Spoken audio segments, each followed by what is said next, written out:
Hi hello friends, welcome back to സമൂച്ചീസ്. സമൂച്ചീസിൽ ഇന്ന് ഞാൻ തയ്യാറാക്കുന്നത് ചപ്പാത്തിയുടെയും അപ്പത്തിൻ്റെ ഒക്കെ കൂടെ കഴിക്കാൻ പറ്റിയ ഒരു അടിപൊളി മുട്ടക്കറിയുടെ റെസിപ്പിയാണ്. നമ്മൾ സാധാരണ മുട്ട റോസ്റ്റ്, മുട്ട വറുത്തരച്ച കറിയൊക്കെ അല്ലേ ചെയ്യാറുള്ളത്. അതിൽ നിന്നൊക്കെ വളരെ വ്യത്യസ്തമായ രീതിയിൽ ഒരു അടിപൊളി മുട്ടക്കറിയുടെ റെസിപ്പിയാണ് ഞാൻ ഇന്നിവിടെ ചെയ്യുന്നത്. അതിനുവേണ്ടി ഞാനിവിടെ 5 മുട്ട പുഴുങ്ങിയതെടുത്തിട്ടുണ്ട്. മീഡിയം സൈസിലുള്ള 2 സവോള, 6 പച്ചമുളക്, 4 വെളുത്തുള്ളി, ഒരു ചെറിയ കഷ്ണം ഇഞ്ചി. ഈ മുട്ടക്കറി തയ്യാറാക്കുന്നത് പച്ചമുളകും കുരുമുളകും വെച്ചിട്ടാണ്. ഞാൻ ഇതിനകത്ത് മുളക് പൊടി ഒന്നും ചേർക്കുന്നില്ല. നമ്മുടെ എരിവിനനുസരിച്ച് എടുത്തിരിക്കുന്ന പച്ചമുളകിന്റെ എണ്ണം കൂട്ടി കുറച്ചൊക്കെ കൊടുക്കുക. ഞാനിവിടെ 6 പച്ചമുളകാണ് എടുത്തിരിക്കുന്നത്. നല്ല എരിവുള്ള മുളകാണ് കേട്ടോ. ഇനി അടുത്തതായിട്ട് ചെയ്യേണ്ടത് ഇതെല്ലാം ഒന്ന് ചെറുതായിട്ട് മുറിച്ചെടുക്കുക. എനിക്കൊന്ന് മുറിച്ചെടുത്തിട്ട് വരാം. സവോളയും പച്ചമുളകും ഇഞ്ചി വെളുത്തുള്ളി എല്ലാം ഇതുപോലെ മുറിച്ചെടുത്തിട്ടുണ്ട്. ഇനി ഇതൊന്ന് നന്നായിട്ട് വഴറ്റിയെടുക്കണം. പിന്നെ ഇതിലേക്ക് കുറച്ച് സ്പൈസസ് ആഡ് ചെയ്ത് കൊടുക്കണം. അതിനുവേണ്ടി 2 ഗ്രാമ്പു, 2 ഏലക്ക, ഒരു ചെറിയ കഷ്ണം പട്ട, 1 സ്പൂൺ പെരിഞ്ജീരകം, 1/2 സ്പൂൺ കുരുമുളക്, 1 സ്പൂൺ മല്ലി. മുഴുവനോടെയുള്ള മല്ലി ഇല്ലെങ്കിൽ നമുക്ക് മല്ലിപ്പൊടി ഒരു അര മുതൽ 1/4 ടീസ്പൂൺ വരെ മല്ലിപ്പൊടി ചേർത്ത് കൊടുത്താൽ മതി. ഒരു 10 അണ്ടിപ്പരിപ്പ്, പിന്നെ 1/2 ടീസ്പൂൺ മഞ്ഞൾപ്പൊടി, മുട്ടക്കറിക്ക് ആവശ്യമായ ഉപ്പ്, കറി തയ്യാറാക്കുന്നതിന് ആവശ്യമായ വെളിച്ചെണ്ണ. ആദ്യം നമുക്ക് ഈ സവോളയും പച്ചമുളക് വെളുത്തുള്ളി ഇതെല്ലാം ഒന്ന് നന്നായിട്ട് വഴറ്റിയെടുക്കാം. അതിനുവേണ്ടി തന്നെ ഒരു പാത്രം വെച്ച് എണ്ണ ഒഴിച്ച് ചൂടാക്കിയിട്ടുണ്ട്.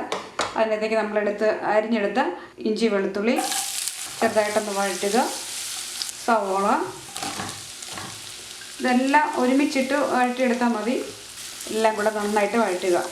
പച്ചമുളകിന് നല്ല എരിവുള്ളതാണെങ്കിൽ അതിൻ്റെ എണ്ണ കുറയ്ക്കാം. കുരുമുളകും കൂടെ ചേർക്കുന്നുണ്ടല്ലോ, അതുകൊണ്ട് നമ്മൾ എടുത്തിരിക്കുന്ന പച്ചമുളകിൻ്റെ എരിവിനനുസരിച്ച് വേണം എണ്ണം കൂട്ടിയും കുറയ്ക്കുകയൊക്കെ ചെയ്യാനായിട്ട്.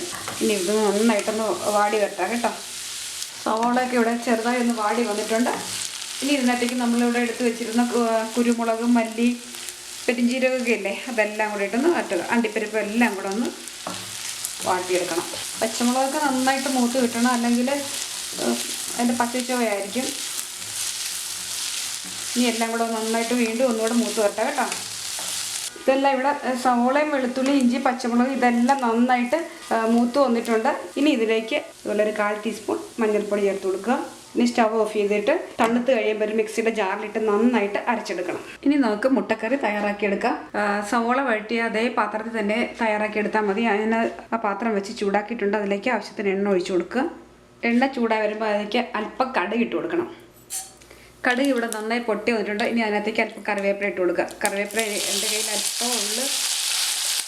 എടുത്ത സവോളയ്ക്കകത്ത് ഞാൻ അല്പം സവോള മാറ്റി വെച്ചിരുന്നു. അത് ഞാൻ ചെറുതായി മുറിച്ച് ഇതിനകത്തേക്ക് ഇട്ട് കൊടുക്കുകയാണ്. ഇതൊന്ന് ചെറുതായിട്ട് വഴറ്റിയെടുക്കണം. കറിക്ക് ആവശ്യമായ ഉപ്പ് ചേർത്ത് കൊടുക്കാം. സവോള ഇവിടെ ചെറുതായി വാടി വന്നിട്ടുണ്ട്. ഇനി ഇതിലേക്ക് നമ്മൾ അരച്ച് വെച്ചിരിക്കുന്ന അരപ്പ് ചേർത്ത് കൊടുക്കാം. വീണ്ടും ഇതൊന്നുകൂടെ ഈ എണ്ണയിലൊന്ന് വഴറ്റിയെടുക്കുക. ഇതിവിടെ വാടി വന്നിട്ടുണ്ട്. ഇനി നമുക്ക് ആ മിക്സിയുടെ ജാറ് കഴുകിയ വെള്ളം അതിനകത്തേക്ക് ഒഴിച്ചു കൊടുക്കുക. കറിക്ക് ആവശ്യമായ വെള്ളം ചേർത്ത് കൊടുക്കാം. നമുക്ക് എന്തുമാത്രം ഗ്രേവി വേണോ അതിനനുസരിച്ചുള്ള വെള്ളം അതിനകത്തേക്ക് ചേർത്ത് കൊടുക്കാം. നമ്മൾ അണ്ടിപ്പരിപ്പ് ഇതെല്ലാം കൂടെ അരച്ചെടുത്തുകൊണ്ട് ഗ്രേവി നല്ല തിക്കായിരിക്കും. അപ്പോൾ ആവശ്യത്തിന് വെള്ളം ചേർക്കാം. ഉപ്പൊക്കെ ഉണ്ടാകുന്ന നോക്കണം കേട്ടോ. ഓരോ ഈ സമയത്ത് നമുക്ക് ചേർത്ത് കൊടുക്കാമല്ലോ. പിന്നെ എരിവൊക്കെ നമ്മുടെ ടേസ്റ്റിനനുസരിച്ച് പച്ചമുളകിൻ്റെയും കുരുമുളകിൻ്റെയും ഒക്കെ അളവ് കൂട്ടിയും കുറച്ചൊക്കെ കൊടുക്കാം. പിന്നെ ഇതിലേക്ക് നമ്മൾ പുഴുങ്ങി വെച്ചിരിക്കുന്ന മുട്ട ചേർത്ത് കൊടുക്കാം. ഇനി ഇതൊന്ന് അടച്ച് വെച്ചിട്ട് കുക്ക് ചെയ്തെടുക്കാം കേട്ടോ. തീ അല്പം കുറച്ച് കൊടുത്തിട്ട് ഒരു 5 മിനിറ്റ് കഴിയുമ്പോൾ നമുക്ക് സ്റ്റവ് ഓഫ് ചെയ്ത് വയ്ക്കാം. കറി റെഡിയായോ നോക്കാം.